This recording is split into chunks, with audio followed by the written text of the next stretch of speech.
can go ahead and start. Good morning, members of the MAG Transportation Review Committee.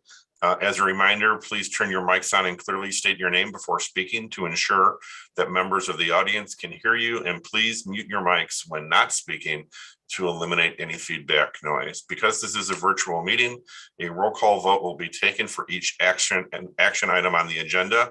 Phone only attendees will need to press *6 to unmute themselves. We will now begin the meeting with a roll call of all members. Thank you, Chair. When I call your name, please indicate you are present for the record. Shahid Abbas. Grant Anderson. Ross Renner for Ben Bitter. Jason Crampton. Keith Dranowski.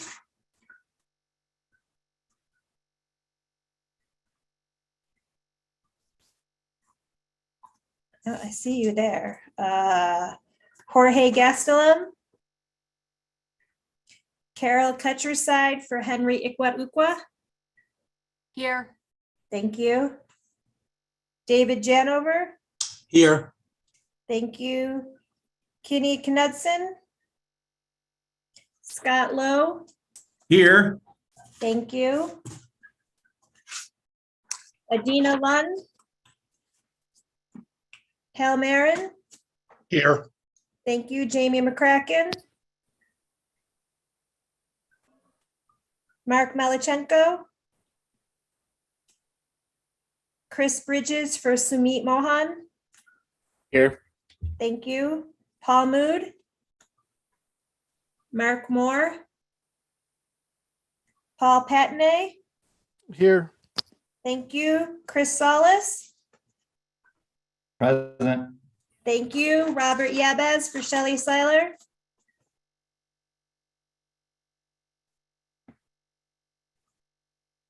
Ed Stillings.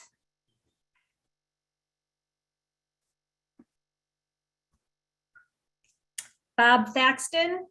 Here. Thank you. Dana Asiani. Here. Thank you. Chris Wanamaker. Mike Weber. Steve Wilcox. Here. Thank you. Herschel Workman. Here. Thank you. Mohammed Yosef. Here. Thank you. And Chair Zetter. Here. Thank you. Is there anyone I have missed? Jason Crampton, City of Chandler. Thank you, Jason. Hi, this is Leticia Vargas sitting in for Kenny Knudsen, City of Phoenix. Thank you. Okay, Chair, we do have a quorum. Great. Thank you very much. I know it's right before a long holiday weekend, so thanks to all of you who could join the meeting. Number 2 is call to the audience. This is an opportunity for public comment on the agenda that was provided ahead of the meeting, and I'm told that no comments have been received. Is that correct? Chair, no public comments have been received for this item or any other item on the agenda. Great, thank you. Moving on. Item number 3, Transportation Policy and Planning Director's Report. Tim Stroh, MAG Transportation Policy and Planning Director, will provide a report to the Transportation Review Committee on activities of general interest. Mr. Stroh. Thank you, Mr. Chair. Good morning, members of the TRC. Hope you're doing well. And I second what the chair stated. I hope everybody has a great holiday weekend coming up. Be safe and enjoy yourself. I know we have a packed agenda for today, so I'll be quick. I want to start off by congratulating the city of Tempe on the May 20th opening of the Tempe streetcar line. This is the Valley's first modern streetcar line in the Valley. Line consists of, it's 3 miles long, 14 stops, and 2 connections to Valley Metro Rail. The project included funding from Prop 400, federal funding, and public-private contributions. So congratulations. I don't think Robert's on yet, but I will reach out to him later. Next item I have for you is a reminder that that was made actually at the Active Transportation Committee last week. I want to let the committee know that there's $500,000 available for design assistance in fiscal year 2023. The online application portal opens on June 1st, and the due date for applications is June 30th at 10 a.m. Can't stress that enough. There's gonna be no late submissions accepted for this, so mark that on your calendar, please. Please reach out to Kate Bork, MAG staff, after the meeting with any questions. Next item I have is that we received some exciting news that came out of the governor's office a couple weeks ago. The I-10 Wild Horse Pass project received a state appropriation for $400 million. As you recall, this 26-mile segment is the last segment of Interstate 10 that does not have 3 lanes in each direction. The cost of the project is approximately $990 million. That includes funding about $220 million of Prop 400 funding. The state has submitted an application for a multimodal project discretionary grant to fund the balance of the project. The study for this corridor is still underway and is expected to be completed later this year in the winter time. Last item I have for you, Mr. Chairs, I wanted to make the committee aware the Regional Council approved the request for federal fiscal year 2022 secondary supplemental closeout. We received 8 requests from 6 agencies for a total of $7.2 million. If you have any questions regarding this item, please contact Patrick Stone after the meeting. Mr. Chair, that completes my update. Thank you very much. Moving on to item number 4, approval of the consent agenda. Items 4A through 4G are on the consent agenda. Are there any items members wish to be taken off the consent agenda? All right, hearing none, is there a motion to approve consent items 4A through 4G? This is David Janover. I'll make a motion to approve. Thank you. Is there a second? Second, Mohammed Yusuf. Thank you, Mohammed. We have a motion to approve and a second. Linda, please call the roll. Thank you, Chair. When I call your name, please indicate how you vote. Jason Crampton? Was that an aye? Aye, yeah, Thank sorry. you. Keith Dranowski? Aye. Thank you. Carol Ketcherside? Aye. Thank you. David Janover? Aye. Thank you. Letitia Vargas? Aye. Thank you. Scott Lowe? Aye. Thank you. Hal Marin? Aye. Thank you. Chris Bridges? Aye. Thank you. Paul Patney? Aye. Thank you. Christopher Salas? Aye. Thank you. Bob Thaxton? Aye. Thank you. Dana Asiani, sorry. It's Oceani and I. Thank you. Oceani, thank you. Mike Weber? Aye. Thank you. Steve Wilcox? Aye. Thank you. Herschel Workman? Aye. Thank you. Mohammed Yosef? Aye. Thank you. And Chair, how do you vote? Aye. Thank you. Have I missed anyone? Yes, Linda, this is Shahid Abbas with Glendale. I think you missed me. Oh, thank you so much. Robert Yavis. Aye. Thank you, Robert. Chair, the motion passes unanimously. Great, thank you. Moving on to item number 5. Item number 5 on the agenda will be presented by Tim Stroh, MAG Transportation Director. This item is on the agenda for action. Mr. Stroh. Thank you, Mr. Chair, TRC, members of the TRC. Happy to present to you this morning the final results from the State Route 347 scoping study and Pell. It's been a long process, but we're finally at the finish line. Next slide, please. The scoping study started in 2019 and has been undertaken to provide direction and build stakeholder consensus regarding the timely improvement of State Route 347 between Interstate 10 and Peters and All Road. There has been a variety of different studies conducted along this corridor, and it was recommended by stakeholders that we bring everybody together and establish a vision to move forward for future study, kind of what is currently being done on the I-10 Wild Horse Pass design report. So like I said, this is a very high-level scoping study intended to create a vision. The study also included a planning environmental linkages process, or a PEL. The PEL process is intended to lay the groundwork for a more detailed NEPA process in future studies. It is a collaborative approach to transportation decision-making that considers environmental, community, and economic goals early in the transportation planning process. A stakeholder group was formed to help lead and direct this study. It consisted of Federal Highway Administration, the Arizona Department of Transportation, the Gila River Indian Community, the Auction Indian Community, Maricopa Department of Transportation, Pinal County, and the City of Maricopa. Next slide, please. So the study area for this project is extremely long, over 20 miles long. It starts on to the north, if you're looking to the north, the I-10 347 interchange, and it heads south down to the end of the study area is Peters and All Road in the south.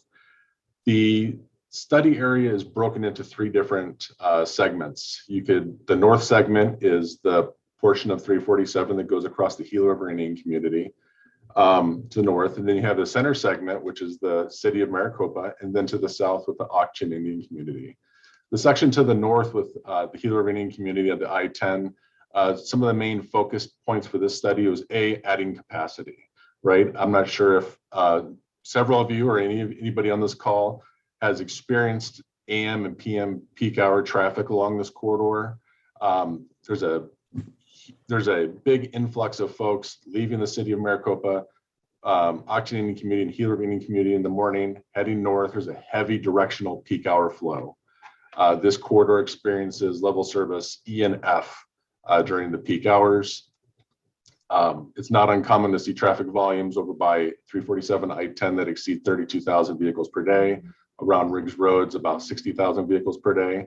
The 347 through the Gila River Indian Community consists of 4 lanes, 2 lanes in each direction, divided by a dirt median. The key intersections that we were studying for this project, like I said, is the I-10 347 traffic interchange. Riggs Road, which I'm sure you've read in the paper, experiences a significant amount of congestion. There's a lot of safety issues at this location. It's a 4-legged intersection. We also studied, we included recommendations for Cement Plant Access Road, which is a T intersection, signalized T, and also Casablanca Road. And then through the City of Maricopa, the State Route 347 expands. It transitions from a 4-lane facility to a 6-lane facility. So the section of 347 through Maricopa is primarily built out, but they still experience levels of congestion during the AM and PM peak times. South of the city through the Auction Indian Community, 347 transitions back down to a 4-lane facility divided by a median. Next slide, please. So to start the process of this study, a stakeholder workshop was held early in the planning process where the vision, goals, and objectives were identified and outlined for the study. The stakeholders recognized the need to accommodate forecasted growth, optimize travel speeds and associated travel time, and improve safety along the corridor. The desire for improved multimodal mobility was also identified through the City of Maricopa. The vision statement identified by stakeholders was to provide a reliable transportation corridor that supports economic development while minimizing environmental impacts. It was also recommended by the Gila River Indian Community that the corridor improvement plan strategies stay within the current easement to the greatest extent possible. Next slide, please. Having defined the corridor vision, goals, and objectives, reviewed opportunities and constraints, the recommendations from previous studies, the stakeholders held a workshop that identified over 134 potential corridor and intersection improvement strategies for the 3 different segments along State Route 347. The Reversible alternatives was then screened by the stakeholders at a workshop to narrow the list to the best met the corridor vision, goals, and the objectives. Advancing alternatives were then subject of more detailed screening and conceptual layouts to further define their feasibility and effectiveness. Next slide, please. The highest rated strategies that came out of the 2-tiered analysis and received the most support for the stakeholder group consisted of the traditional widening to 6 lanes, 1 lane in each direction, the Arizona Parkway concept, widening to include reversible lanes, and ITS strategies. In addition to the mainline strategies, the stakeholder group recommended a grade separation at Riggs Road, adopting the DDI concept of the I-10 interchange that is recommended as part of the I-10 Wild Horse Pass study, currently being conducted by ADOT, and additional intersection improvements. Not all of the corridor strategies would work for the 3 different segments. Through the Gila River Indian Community, the traditional widening, indirect left turns, and the reversible lane options were studied for this portion of 347. Through the city of Maricopa, most of the feasible strategies focused on indirect left turn treatments at signalized intersections. South of the city of Maricopa, traditional widening and indirect left turn concepts would be accommodated with reversible lane options would not. Next slide, please. So the standard cross section for the traditional widening in the Arizona Parkway concept with indirect left turns, we would add additional travel lanes on the inside, which would include shoulders. A barrier median would be added to the roadway median. And the only variation in corridor design and operations would be that at the intersecting roadways where the left turn movements would be replaced by median U-turns. Next slide, please. So I know that we used to present a lot on the Arizona Parkway concepts several years ago. So I kind of want to remind the group that, you know, with the elimination of left turns at the intersection for the Arizona Parkway, this allows green time previously allocated to left turns to be reallocated to the through movement on the main lines. As a result, the overall capacity of the intersection and the corridor increases. The operational aspects of this type of intersection will be fully reviewed as development of this corridor proceeds to future engineering and design. The Arizona Parkway concept also improves safety by reducing the number of conflict points at the intersection. A traditional intersection has 32 conflict points. The Arizona Parkway reduces that to 16. Next slide, please. So with the heavy commuter traffic from residents heading north to work in Phoenix and then heading south to come home in the late afternoons, the reversible lane concept was identified by stakeholder group to add more capacity during the peak travel times. Widening would occur in the median of the roadway and would be separated by a concrete barrier. The reversible lane concept would be required, require grade separation at the of the reversible lanes at the existing intersection roadway. The two outside northbound lanes and two outside southbound travel lanes would remain at grade to allow to and from the various intersection roadways to along the corridor. Next slide, please. So after we identified the highest ranked strategies, we wanted to get the public's opinions on the three main recommendations. Two public meetings were held, one at the city of Maricopa, one in the Octane community. We also had an online survey that was made available for pretty much the duration of the study. The survey was refined in 2020 based on input from the Gila River community, and we did a late distribution of the survey in the 2020 timeframe. A total of 272 responses were received. Next slide, please. In general, the survey responses confirmed that most of the travel that occurs along State Route 347 is over a long distance with origin and destinations in the Phoenix metro area. This coincides with the stakeholders' high priority for mainline traffic operations. Respondents also believe that while optimizing travel time is most important, safety is also a high priority. Again, this is consistent with the stakeholders' emphasis on safety at the onset of the study. Over 70% of the respondents prefer to use their personal vehicles. This is consistent with the findings from the analysis of the corridor-wide strategy that showed little benefit in travel time for scenarios that evaluated HOV or transit use. The feedback supports the dismissal of those scenarios early on in the planning process.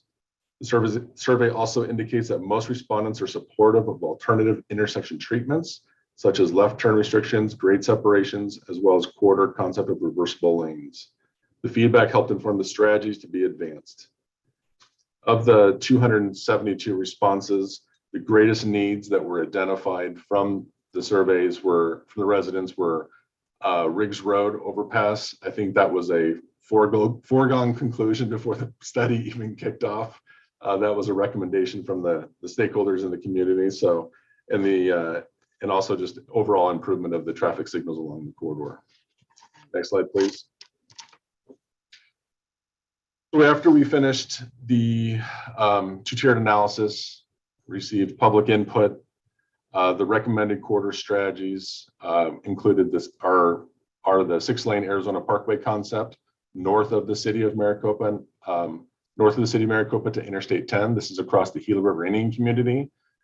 Through the city of Maricopa, they were going to focus on, since it's already built out to 6 lanes, on spot treatments at select intersections to include the indirect left turn treatments. And then south of the city of Maricopa, the Octane Indian community respectfully asked that if we hold off on identifying or recommending, I should say, a specific alternative for that section of roadway. They would like to leave it open for right now to see how development occurs along that section of roadway. So they're still interested in the Arizona Parkway concept, but they also have expressed their desire to possibly keep it just a traditional widen where we added one additional lane. Next slide, please. So in addition to the corridor strategies, the project is recommending the Diverging Diamond Interchange. Early on in the planning process, we were tasked with identifying a design and alternatives for that interchange, but the ADOT I-10 Wild Horse Pass study, DCR concept, and EA were underway.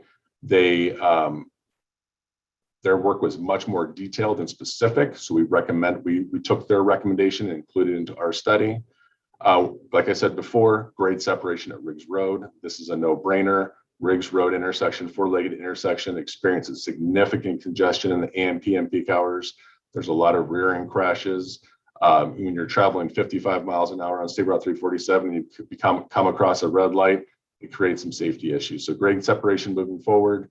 For Cement Plant and Casablanca Road, we're recommending the indirect left turn treatment or a high T intersection. We coordinated with the Gila River Indian community on this. They would still like additional study to be conducted at these select intersections, which is consistent with the purpose of the study. So those are our recommendations at this time. Next slide, please. Good news is that we have a lot of good positive momentum happening along this corridor for the first time in a long time. We do have some dedicated funding on the horizon. The I-10 347 traffic interchange is included in the current Prop 400 program. We have funding identified for that for the I-10 Wild Horse Pass project. The Prop 400 extension investment plan includes $90 million for State Route 347 from the I-10 interchange to the county line down by Riggs Road. That would, like I said, that still is dependent on us receiving enabling legislation and being successful at the ballot this fall. Riggs Road Overpass, ADOT received an appropriation last year from the state for $35 million for design and construction of Riggs Road. That project, I should say, just kicked off with design and environmental as recently as last week. And then the section of 347 from the city of Maricopa in the south up north to the Pinal Maricopa County line. That project was identified in the Pinal Regional Transportation Authority's Regional Transportation Plan, and funding was identified of $28 million. Unfortunately, the Supreme Court acted on March 8th and invalidated the tax. So the funding was removed from this corridor. The project still exists. However, there has been discussion about PRTA going back to the voters this fall. And if that does occur and they are successful, then the funding will be reallocated to this corridor. So next slide, please. So like I said, the purpose of this study was to identify a vision to move forward for future study. We spent a lot of time with our outreach efforts with the Gila River Indian community and the Occitan Indian community and the city of Maricopa and ADOT and FHWA. We really took our time in making sure that everybody's expectations were met and their needs were met. The stakeholders leading the study have approved the recommendations that we are recommending today. FHWA and ADOT have already signed the Pell statement. They've shown their support and signed it last week. At the conclusion of the MAG committee process, MAG Executive Director Eric Anderson will finalize the Pell and sign it once this has gone through final approval. Mr. Chair, this completes my report. As mentioned earlier, this is on the agenda for action, and I'd be happy to answer any questions. Are there any comments or questions before we entertain a motion? Hearing none, do we have a motion to approve? So moved. This is Jason, City of Chandler. Thank you, Jason. Do we have a second? Second, Robert Yavis, City of Tempe. Thank you, Robert. Linda, we have a motion and a second. Please call the roll. Thank you, Chair. When I call your name, please indicate how you vote. Shahid Abbas, Aye. Thank you. Jason Crampton. Aye. Thank you. Keith Dranowski. Aye. Thank you. Carol Cutcherside. Aye. Thank you. David Janover.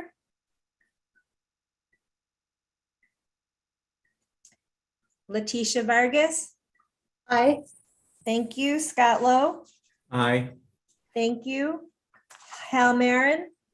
Aye. Thank you. Chris Bridges. Aye. Thank you. Paul Patney. Aye. Thank you. Christopher Salas.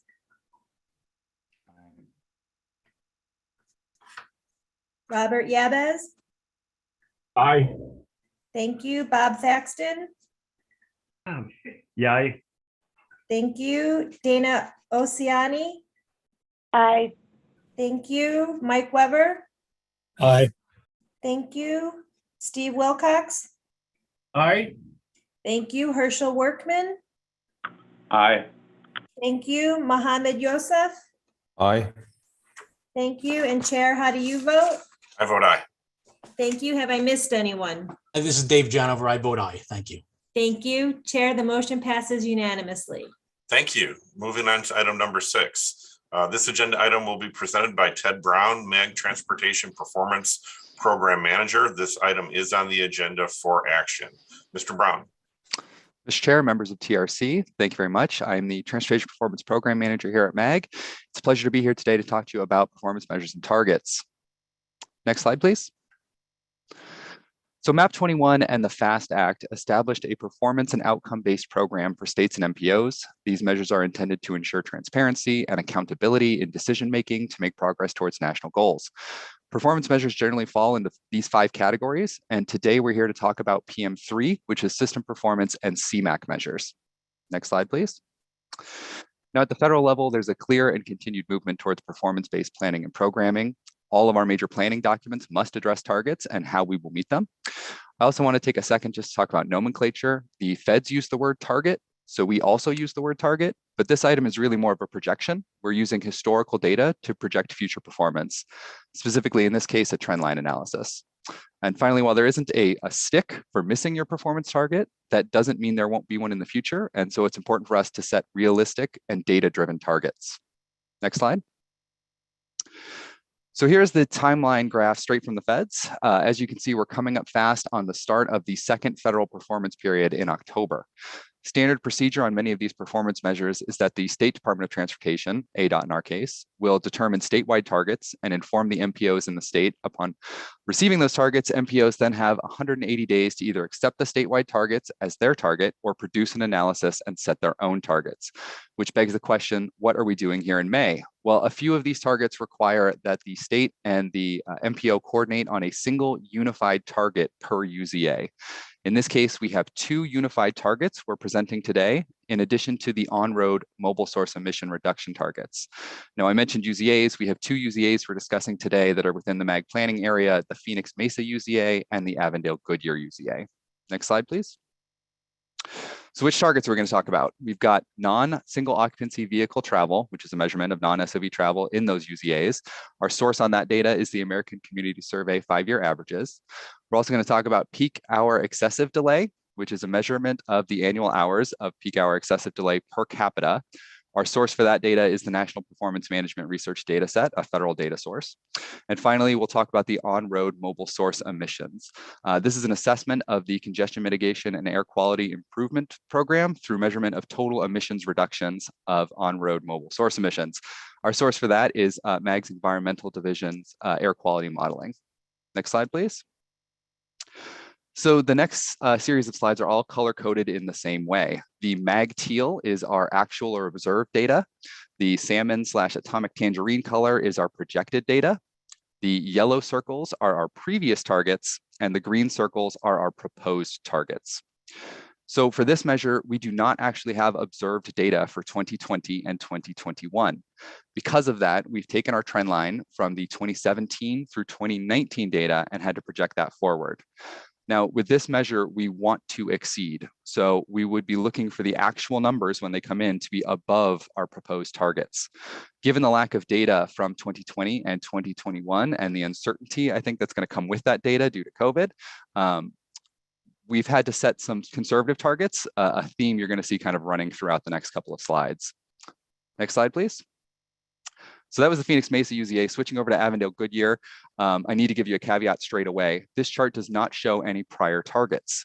This is because Avondale Goodyear was not reported independently in the first performance period.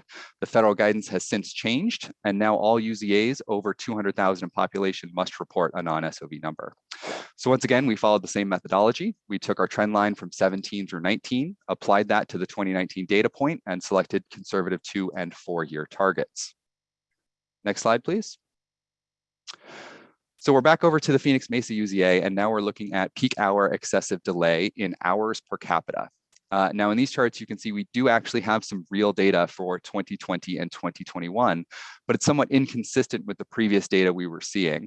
So we again took our trend line from 17 to 19, but this time we did apply that to the 2021 data point and projected forward.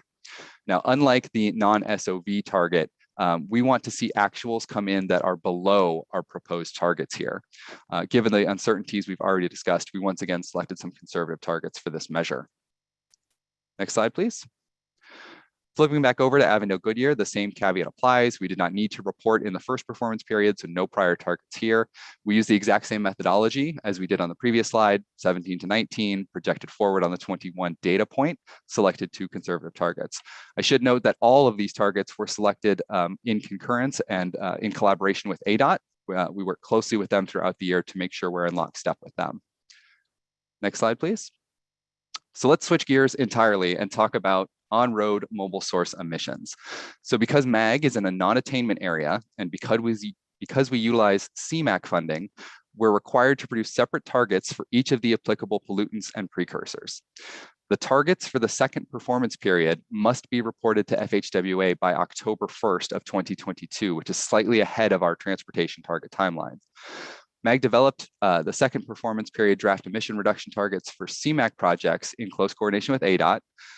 ADOT may then elect to establish statewide emission reduction targets for CMAQ projects based on the MAG region targets. Now, these draft CMAQ on-road mobile source emission reduction targets were developed based on a review of the anticipated emission reductions of TIP programmed CMAQ projects in fiscal years 22 to 25 within the MAG region. 2- and 4-year targets were then selected. 2- and 4-year targets were then established by decreasing the anticipated emission reduction of TIP program CMAQ projects by 15% to account for future uncertainties in calculating the emission reductions associated with these projects. On the screen here, you'll have a list of those uncertainties that kind of abound when establishing these targets. And we wanted to be upfront about noting kind of the moving parts when you're setting these targets. Next slide, please. And here are those targets. We have targets for 5 categories of pollutants. We have nitrogen oxides, volatile organic compounds, carbon monoxide, particulate matter less than 10 microns, and particulate matter less than 2.5 microns. The proposed 2- and 4-year targets are listed under the green header. And then further down on the slide, you'll see a more robust breakdown of the anticipated emission reductions of TIP programmed CMAQ projects. We again have elected to set slightly conservative targets given the uncertainties we noted on the previous slide. Next slide, please. Mr. Chair, this item is on the agenda today for action. That completes my presentation, and I'm available for any questions. Thank you, Mr. Brown. Are there any comments or questions before we entertain a motion? Hearing none, is there a motion to recommend approval of the targets developed in concurrence with ADOT for non-SOV travel peak hour excessive delay and on-road mobile source emissions? So move, Robert Yabe. Thank you, Robert. Is there a second? Second, Chris Bridges. Thank you, Chris. Linda, we have a motion and a second. Please call the roll. Thank you, Chair. When I call your name, please indicate how you vote. Shahid Abbas. Yes. Thank you. Jason Crampton. Aye. Thank Aye. you. Thank you. Keith Dranowski. Aye. Thank you. Carol Cutcherside. Aye. Thank you. David Janover. Aye. Thank you. Leticia Vargas. Aye. Thank you. Scott Lowe. Aye. Thank you. Hal Marin. Aye. Thank you. Chris Bridges. Aye. Thank you. Paul Patney. Aye. Thank you. Robert Yebes. Aye. Thank you. Bob Thaxton. Aye. Thank you. Dana Asiani. Aye. Thank you. Mike Weber. Aye. Thank you. Steve Wilcox. Aye. Thank you. Herschel Workman. Aye. Thank you. Mohammed Yosef. Aye. Thank you. And Chair, how do you vote? I vote aye. Thank you. Have I missed anyone? I did not hear my name. Chris Sauls, Town of Florence, aye. Thank you, Chris. Chair, the motion passes unanimously. Thank you. Moving on to item number 7. Item number 7 on the agenda will be presented by Steph Stearns, MAG Transportation Planner. This item is on the agenda for action. Good afternoon. Oh, thank you. Good afternoon, Chair Zeter, members of the Transportation Review Committee. My name is Steph Stearns. I'm pleased to be here to present this item for action. Next slide, please. The Program of Projects, or POP, is a list of transit projects for a given fiscal year that is reconciled with the actual federal apportionments from Congress. The POP is developed in cooperation with our regional partners, the City of Phoenix and Valley Metro, and programming is done in accordance with the priorities outlined in the regional programming guidelines for federal transit formula funds. It's a mouthful. Next slide, please. To provide a brief overview of the POP process, it begins with MAG, Phoenix, and Valley Metro working to develop the POP. Once the annual apportionments are released by the FTA, the POP is reconciled with the apportionments to make sure that we are not under or over programmed in any categories. The POP then goes through a concurrent process through the MAG committee cycle and the Phoenix City Council cycle for grant approval. Following POP approval, Phoenix begins submitting the grants to FTA. Next slide, please. Like I previously mentioned, the programming priorities for the region are followed during the POP programming process. These priorities are shown here on the screen for your reference. Next slide, please. The Bipartisan Infrastructure Law, as enacted in the Infrastructure Investments and Jobs Act, IIJA, has increased FTA formula funding by approximately 30% compared to prior year levels. In total, the MAG region has been apportioned nearly $300 million in FTA funding for federal fiscal year 2022. Next slide, please. Of that nearly $300 million, approximately $104 million in formula funding has been awarded to the MAG region. Notable projects that are programmed include program administration, preventive maintenance, replacement and expansion vehicles, system-wide refurbishments on the LRT system, and a microtransit pilot program, which is funded specifically through Avondale Goodyear urbanized area funds. Next slide, please. The Capital Investment Grant Program has allocated $100 million in funding to the South Central Extension and Downtown Hub Light Rail Expansion Project, and $50 million to the Northwest Extension Phase 2 Light Rail Project. Next slide, please. Each year, MAG completes a series of fund transfers through ADOT from the Federal Highway Administration to the Federal Transit Administration. Congestion Mitigation and Air Quality Improvement Program funding, or CMAQ funds, are programmed to light rail vehicle acquisition and professional services. Surface Transportation Block Grant Program, or STBGP, funding is programmed to light rail vehicle acquisition, van pull vans, and preventive maintenance. Please note that the STBGP AZ flex amount at this time is an estimate, as we are waiting on ADOT to release the apportionment amounts for 2022. Next slide, please. Finally, approximately $3.8 million has been awarded to the MAG region through community project funding. Community project funds are similar to earmarks, where the funding that's awarded is restricted for use on the project to which it was awarded. Both Valley Metro and the City of Phoenix were successful in requesting awards for electric bus charging stations and infrastructure. Next slide, please. Following today's meeting, the POP will go through the MAG committee cycle with anticipated regional council approval on June 22nd and subsequent FTA grant submittal thereafter. Next slide, please. Chair Zeter and members of the Transportation Review Committee, this concludes my presentation. The action requested is shown on the screen. However, I'm happy to take any questions in the meantime. Thank you, Ms. Stearns. Are there any comments or questions from the committee members? This is Scott Lowe from Buckeye. Yes. Is there, how can I get a copy of the, that micro transit project that is for the Avondale Goodyear UZA?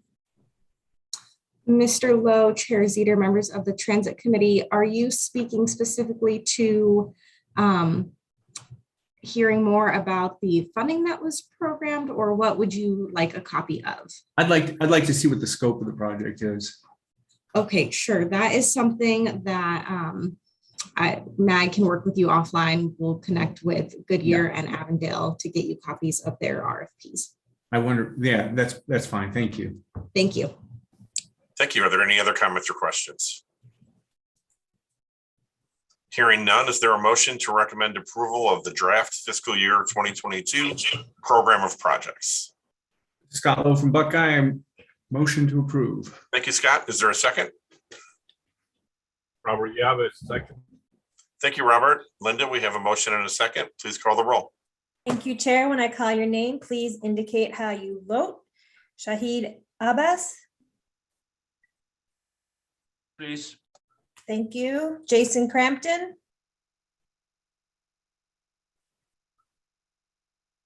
Keith Dranowski. Aye. Thank you.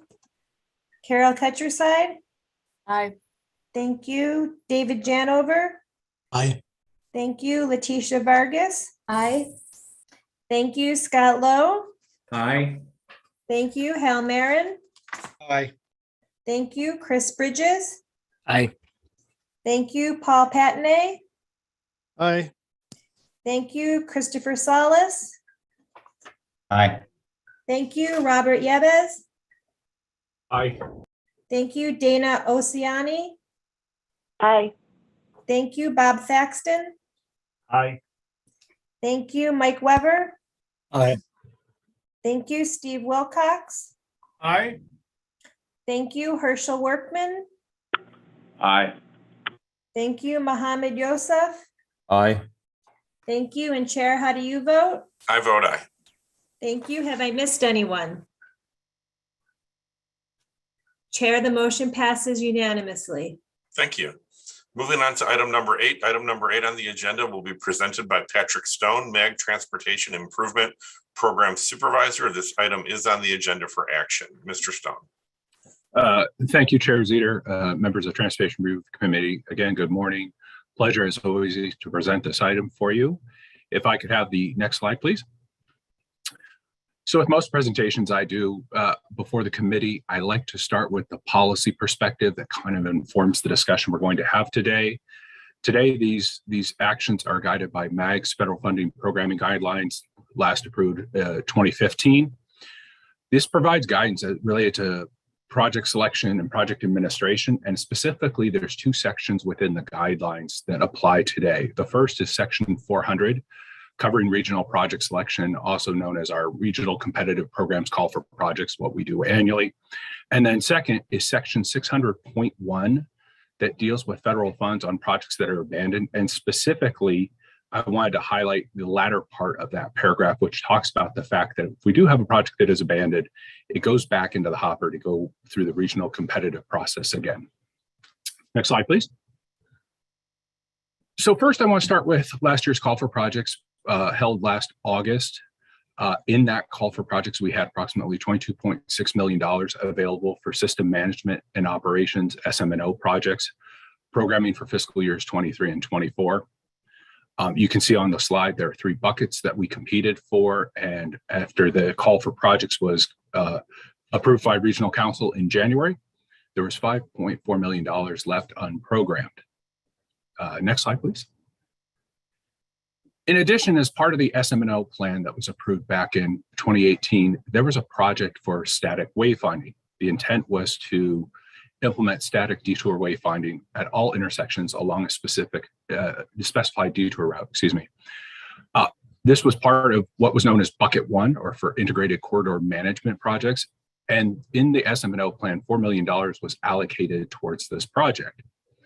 Through prior committee actions and discussions, it was determined that the wayfinding project was no longer feasible. Therefore, an additional $4 million is left that now needs to be reprogrammed. Next slide, please. So what we have in front of the committee this morning is two scenarios to deal with this $9.4 million worth of funding that remains unprogrammed. Scenario 1, known as ICM and local priorities, this would take the funding that was allocated, and I'm going to go backwards, apologize. The $4 million that was allocated towards static wayfinding, we would again use in Bucket 1 to compete for additional ICM type projects. And then the $5.4 million left over from the prior call for projects would be allocated towards Bucket 3 to allow member agencies to identify local priorities. As noted on the screen, the pros with this first scenario, it does most closely align with the SM&O plan and our federal fund programming guidelines, allows projects to be competed in very specific areas against very specific evaluation criteria, and any unused funding between the two buckets, Bucket 1 and Bucket 3, could cover a shortfall in the other bucket. On the other side, this does require two evaluation processes because we do have two different types of buckets. And should there be any unprogrammed funding, we will need to deal with that at a later date. Next slide, please. And the second scenario is the local priority scenario. In this scenario, all $9.4 million would be allocated towards that Bucket 3 for local priorities.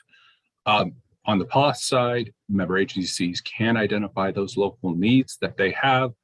And also it condenses down into a singular evaluation process.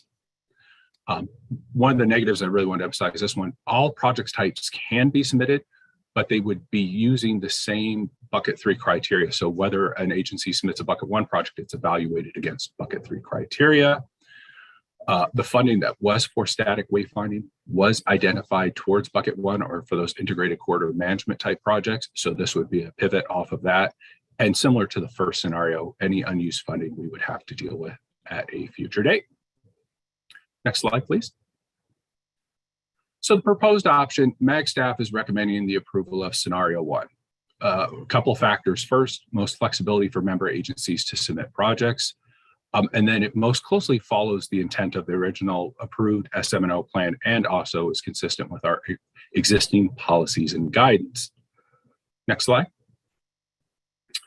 So with that, Chair Zeter, members of TRC, that concludes my presentation. I'd be available for any questions or comments. As noted, this is on the agenda for action today. Thank you. Thank you, Mr. Stone. Are there any comments or questions from committee members?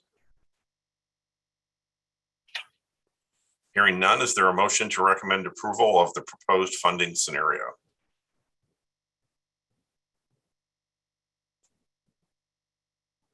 Rover, you have it, so moved. Thank you, David Robert. Janover, second. Thank you, David. Linda, we have a motion and a second. Can you please call the roll? Thank you, Chair. When I call your name, please indicate how you vote. Shahid Abbas. Please. Thank you. Jason Crampton. Must be having audio issues because I can see him on here. Keith Dranowski. Aye. Thank you. Carol Cutcherside. Aye. Thank you. David Janover. Aye. Thank you. Letitia Vargas. Aye. Thank you. Scott Lowe. Aye. Thank you. Hal Marin. Aye. Thank you. Chris Bridges. Aye. Thank you. Paul Patney. Aye. Thank you. Christopher Salas. Aye. Thank you. Robert Yebes. Aye. Thank you. Bob Thaxton. Aye. Thank you. Dana Oceani. Aye. Thank you. Mike Weber. Aye. Thank you. Steve Wilcox. Aye. Thank you. Herschel Workman. Aye. Thank you. Mohammed Yosef. Aye. Thank you. And Chair, how do you vote? I vote aye. Thank you. Have I missed anyone? Chair, the motion passes unanimously. Thank you. Moving on to item number 9. Item 9 on the agenda will be presented by Margaret Herrera, MAG Transportation Safety Program Manager. This item is on the agenda for action. Ms. Herrera. Thank you, and good late afternoon to you, Chair Zeter and members of the Transportation Review Committee. I am happy to be here today to present to you some of the work that we've been doing to enhance the roadway safety programming process. Next slide, please. So a little bit about our process for the enhancements this year. We really started back during evaluation of the 2022 projects that were submitted for fiscal year 2023. We obtained some feedback from both applicants as well as those providing evaluations, so members of the Transportation Safety Committee. We also completed an evaluation or analysis of the evaluation that was done in 2021. This prompted, and we wanted to implement the prioritization tool, development of that, to make the programming process to align better with, or to be consistent with, the rest of the modal planning that's done here at MAG. This also helped facilitate some enhancements to the qualitative evaluation, and all of this was done with help from the RSP working group that's comprised of some members of the Transportation Safety Committee as well as members of your committee. Next slide, please. So first, the prioritization tool. You may have seen presentations on that before, and rather than go through the entire prioritization tool, I thought I would skip to the part that I think most of our local agencies are most interested in that the prioritization tool assigns the weights, outlines both the quantitative and qualitative criteria. As you can see here on the screen, it doesn't highlight very well, but the first two quantitative criteria are carryovers from our previous cycles, in that we collected the benefit cost ratios for each one of the projects as well as the crash rate. We have added for this cycle the network screening, project identification through study, that the project aligns with the MAG Strategic Transportation Plan, or STSP, as well as the 5 equity elements. The network screening, you'll see, has a 3 in parentheses, as well as a 5, the equity elements has a 5. That will become a little bit more clear once I review the enhanced application with you. But the network screening does have 3 elements that we're looking for in order to get the maximum points for that, as well as looking for the 5 equity elements. As far as the qualitative criteria are concerned, we have 5 specific areas that we want to really see from the applications. And mainly those would be the project description and the schedule would lend to completion within 24 months, which is part of the RSP policies and procedures. In addition, that the safety countermeasure would improve the existing roadway conditions, that safe system principles and elements are addressed in the application. Also, we want to know what the value to the surrounding community of the proposed safety improvement would be, as well as equity shows up here again in describing the equity elements. So you can see here that with 6 quantitative criteria, the benefit cost ratio and the crash rate are more balanced with the 4 additional quantitative criteria and assigned equally weights of 12.5. As far as the qualitative criteria is concerned, you can see that they are equally weighted at 5% for a total of 75, 25, and 100%. Next slide, please. So a little bit of a review of the qualitative evaluation. There is a copy of the full evaluation sheet and guidance in your agenda packet. I'm not going to be going through that entire thing, but I do want to highlight some of the work that we've done here. The example is for the element of demonstrating value to the surrounding community. We provide in the guidance and the qualitative evaluation sheet the rationale for the criteria. So this is what we really want to see in this example, as it relates to the value of a safety project that creates a new connection between amenities or addresses a new development.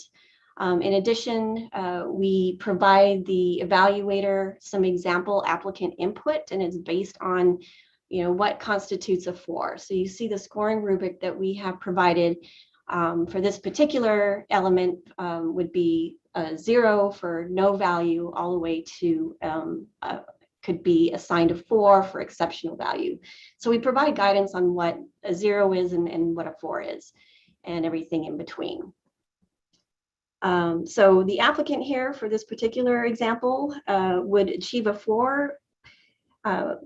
The application would include discussion of land uses, surrounding community characteristics, with clear connection to proposed improvement, and includes community input and support received.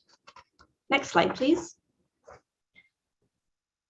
So on the application, and I apologize for, I'm not quite sure what's going on at the top left corner of the slide here, but regardless, we took the prioritization tool and the enhanced quantitative and qualitative criteria and aligned directly into the application.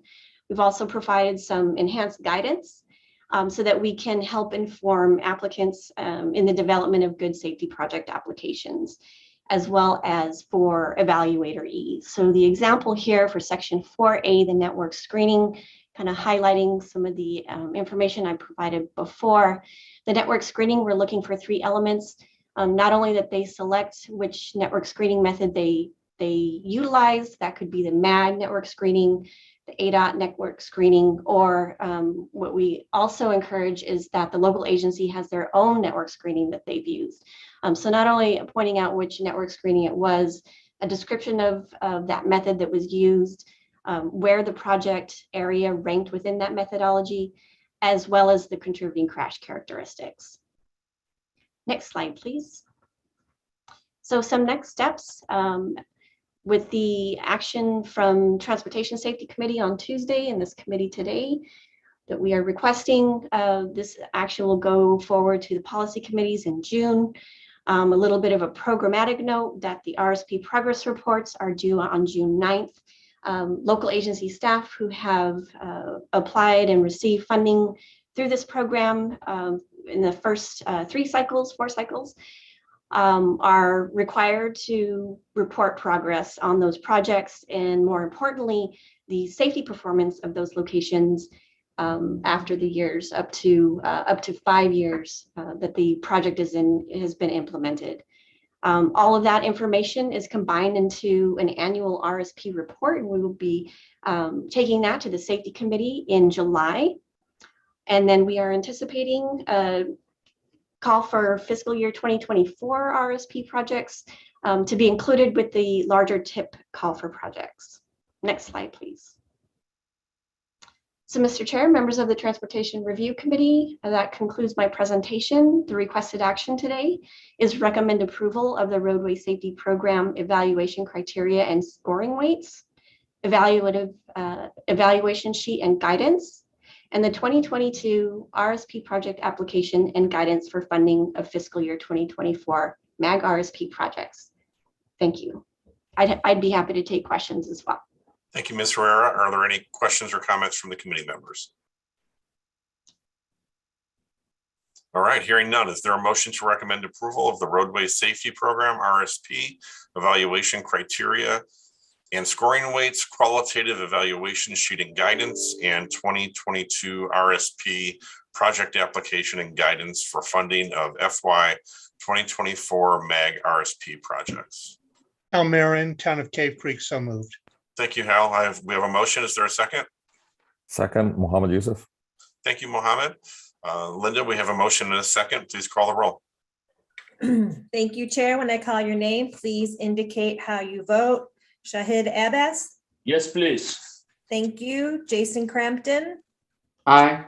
Thank you. Keith Dranowski. Aye. Thank you. Carol Ketcherside. Aye. Thank you. Dave Janover. Aye. Thank you. Letitia Vargas. Aye. Thank you. Scott Lowe. Aye. Thank you, Hal Marin. Aye. Thank you, Chris Bridges. Aye. Thank you, Paul Patney. Aye. Thank you, Christopher Salas. Aye. Thank you, Robert Yedez. Aye. Thank you, Bob Thaxton.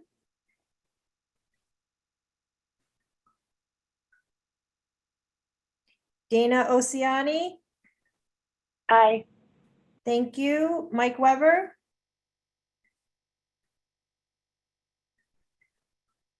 Steve Wilcox. Aye. Thank you, Herschel Workman. Aye. Thank you, Mohammed Yosef. Aye. Thank you, and Chair, how do you vote? I vote aye. Thank you. Have I missed anyone? Chair, the motion passes unanimously. Thank you. Item number 10, member agency updates. Are there any announcements by TRC members? All right, hearing none. Item number 11, request for future agenda items. Are there any requests by a TRC member for a future agenda item? Here, I have a question. Maybe we can consider that. I think there's a lot of closeout funds available with MAG to the tune of $25 million. But the problem, and they're not finding the projects where they can, reallocate those funds. I was thinking, can we have a discussion that we can change the policy instead of having, closeout funds going to the projects? They can have a fresh recall for a project.